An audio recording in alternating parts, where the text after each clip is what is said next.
Marion-meginnis. I'm the 3rd Ward Alderman in Davenport. Right. Can you tell us a little bit about the presentation that the council received about using some of the money from the American Rescue Plan? Yes, today we had a presentation on what is several pockets of money that were defined as neighborhood stabilization and dealing with vacant and abandoned properties. And that was within the list of ARPA projects that were presented to the council back last summer, and we voted. Those were 2 that rose with others as, yes, this is where we'd like to see the money spent. And then can you talk a little bit about the Dream Plus program and what would happen with vacant and abandoned properties? Sure. Now, this is a proposal, and so of course the council will have to pass this, so we'll see if there's other discussion.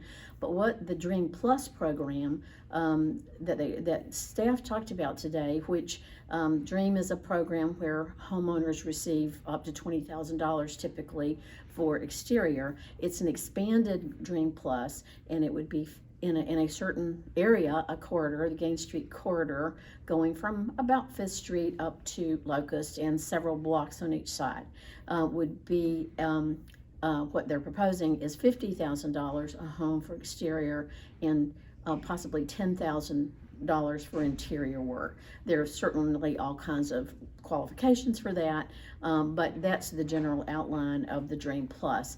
And again, the goal is to stabilize neighborhoods, to stabilize the appearance of homes, to keep people in homes that may need work, that may need, that need to look better to the street and also inside.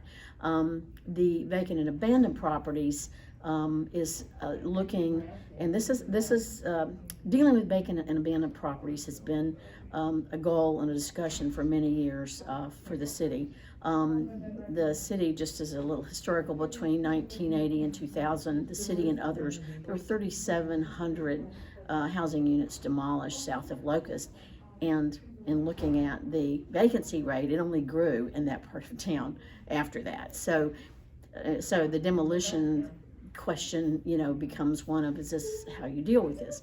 And so rehabbing has always been a goal, and ARPA has provided an opportunity to take a big bite of that and to try to come up with a program that, not for just this area, but perhaps eventually across the city.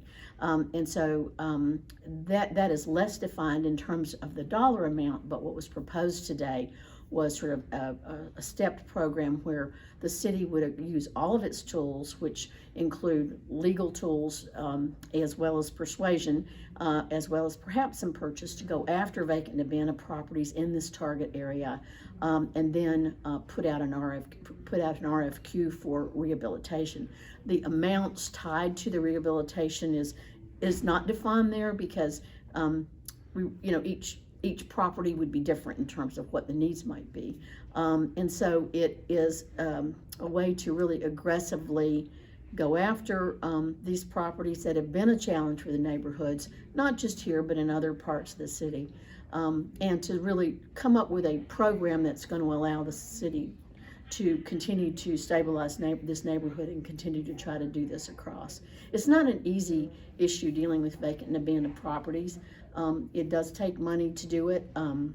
You have to have people interested in moving in, but these properties, and there's all kinds of statistics about how one vacant property diminishes the value of the house next to it, and 2 drops it even more. So the more vacant and abandoned properties, or empty lots sometimes you have, the less the value of the homes.